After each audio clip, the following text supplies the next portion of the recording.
The MMA India Show. Moment sometimes lasts forever, and that's honestly how this feels. Coming into it, I knew I was the underdog. I knew I was going to be against one of the champions, and that lit a fire under me to be ready from the beginning. And honestly, I've dreamt of this, breathed it day in and day out, and so to visualize it and have it come true is amazing. I mean, I thank God for this opportunity, and I went through a losing streak for a long time, and I stuck with it even when people were like, maybe it's not for you, maybe you're too nice or too happy or too whatever to be a fighter. And I'm like, no, I got it in me. And so it's amazing. I just thank God. Thank you. Do you know what it was to kind of flip the switch, or did you? We've done a lot of mental skills training in our gym, not just for myself, but for a lot of our other fighters and stuff, because we've noticed that a lot of fighters have, they get that anxiety sometimes, that fight cage anxiety, and a lot of it's self-imposed. You start to win a couple, and then you think, man, everybody expects me to be this or that or anything, and to the extent that you get off of why you do it or who you are and try to play into anything, I think is to the extent you won't do well. And so having some guidance back has really helped. And then obviously worked on things like, especially for this fight, we're like, keep your left hand up. She hits a strong right. And so we did this every day at practice. I was like writing on the walls and doing this, and I just kept my left hand up. So all of that stuff kind of helped improve it. But mostly it was really just having a great team behind me and having the faith that it's put in me for a reason, so keep going until I don't want to do it anymore. Not because of losses, not because of somebody else thinks, well, you're a mom now, it's not in you. Just keep going because you want to. You defeated one of the #1 female fighters in boxing. Yes. Undefeated world champion here at Madison Square Garden. Can you Oh my God, I have a feeling I won't sleep for days. I mean, like I said, I have dreamt about this and thought it could come true and had faith in it, but it still is unbelievable. And for all those losses, for all those hard times, this feeling that you can't buy, you can't get anywhere else, you can't do anything for. This is why you do it. And so I wish I had better words, but both words and silence transgress, which means just it is. And so I wish I could tell you more, but it's probably the top of the mountain. So any of the best views come after the hardest climb. So I'm here. This is thank God. Your biggest win. Yes, this is my biggest win. I mean, this is probably the top of my career right now. And even, I try not to look too far ahead. I've tried to learn to live in the moment a lot more. But I can't even imagine what would ever top this, to be honest. And this is. It's heaven. I mean, it's amazing. She has defeated numerous boxers. Yeah. World champion, undefeated. And like you said, you were keeping the left hand up to kind of stay away from the right hand. Did you feel at any time her power and say, oh my goodness, this is what it feels to get hit by a Yeah, well, I think we both kind of had a similar plan. She was working on some of her kicks, and I actually wanted to throw a head kick. One of our things was keep your left hand up and try to get a good head kick in there. And I have done so many head kicks, kicked the faces off all my partners, and I didn't quite get it high enough in here because she was coming right at me and did not give me a chance to have that distance. So her power, I felt probably I got a punch right here, but where we were kind of attacking each other, we turned it around pretty fast.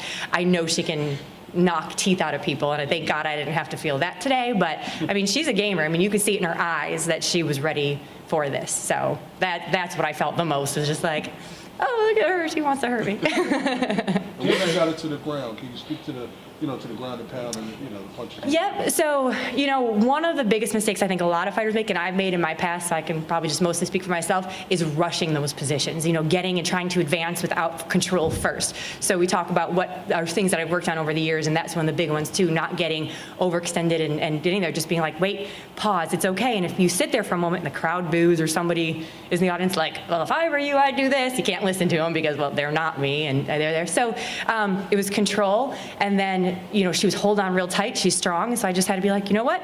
Breathe through it. Eventually she's going to let go, because you burn yourself out when you do that, and then just wait for that moment. And so that's the part of MMA that I like, that you have to strategize and think ahead. And so I kind of would clamp in two things and have two different routes maybe in my mind. Like, okay, if she gets this hook, I'm going to step into the mount. If she does this, I'm going to, gift wrap it and stuff. So that's kind of what it was. And then once I was on top, it was like, all right, got to get some good shots in there, because if they stand us back up, she's going to come for blood even more. So it was like, just get some hard shots in, and squeeze tight when she got scrambly, and patience. And then when she had to calm down, go after it again. So that was kind of the game plan in my head. You have 2 New York fighters on your belt that you defeated.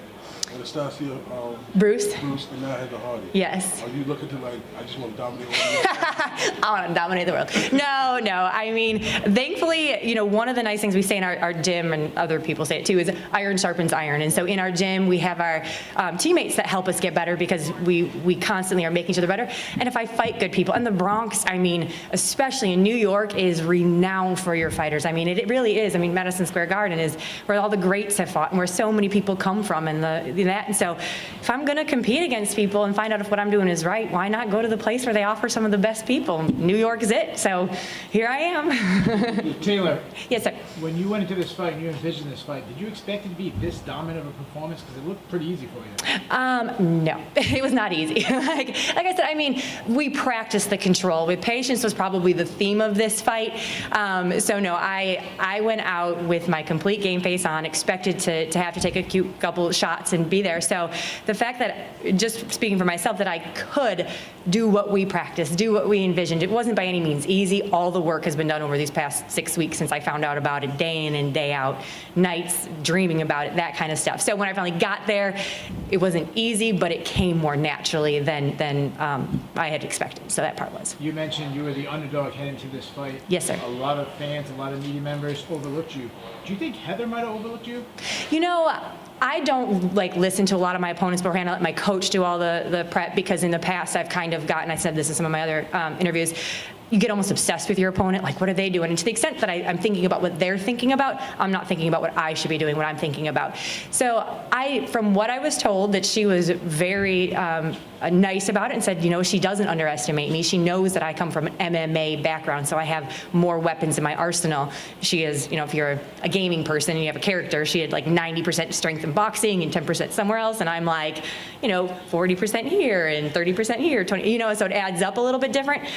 So I don't think she underestimated me, and but I do think the media and a lot of people did. But I even said to begin with, though, like, I don't blame them. I've even looked in some of my past where I've had that cage fight and I've let that kind of get over me. So of course, I mean, you can only go by what you see, and everybody who loses is like, just wait, I've got more to show you. And you're like, oh, okay, how many people stick around? And I actually just stuck around. So Christina Williams, she earned a contract with Bellator by beating Heather. Do you think that you'll now get a long-term contract with Bellator with this win? I already have a long-term contract with Bellator, so I think so.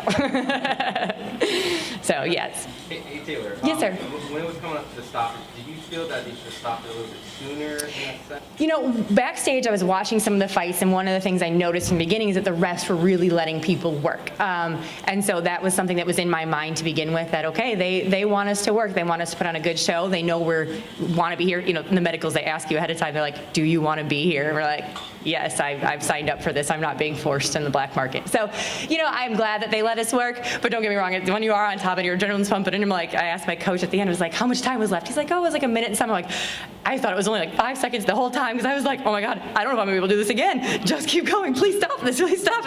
So he let us work, and she was bucking. She didn't give up for half a second. So I can see why he did let us work, but it did get to a point where it was like, okay, let's stop it. After the win, what did she say to you? Because I seen y'all, exchange words. She was actually very kind. She was like, great job. She was like, I'm sorry, if I didn't put on a bigger show for you and that kind of stuff. And she just hugged me. She's like, you did awesome, and thank you for this opportunity. And we had a little bit of a catch weight that we had to make, and she kind of was like, I'm sorry it came to that. And I was like, no problem. I mean, I made more money, and here we are. So I mean, she's very respectful. And I have to say, whenever we even have our own MMA promotion, and when I look at fighters, I like that when they're respectful to each other, because we all grind, we all do our thing on the side, and I know there's some brushing of shoulders sometimes, and people are like, oh, I don't like this person, and it's for a show. But honestly, I always think, like, why do you not like your opponent? Like, I need you to be here. I mean, nobody's gonna pay you really to watch me dance at a stage, and if it is, we're not in the right venue. So that's not the same thing. So I'm like, you need each other, and when you respect each other, I love that in an opponent. So she was awesome. Taylor. Yes, sir. You were smiling from the moment you watched the short and the whole way through the fight. You're talking about fighting an MSG and a big name opponent. At any point, either tonight or during the week, did the occasion get to you and feel overwhelming in any way? Yeah, it does hit you. It does. Thankfully, this is my third fight this year, so I don't have any ring rust. I don't have any of that stuff, so that was really helpful. And I kept telling my coaches and my teammates ahead of time, I'm like, I feel really good and I feel really happy. I'm like, I wonder if that drop is going to come, because I have felt cage fight before. I have gotten to that spot where your legs are like, they're in cement. They don't feel like they move. And I guess here, especially being the underdog, I was like, heck, win or lose, like I'm going to be back here and I'm going to be a fighter in Bellator at MSG. So I was like, well, what can I lose? So I felt pretty good the whole time. But I think it's how you interpret the adrenaline.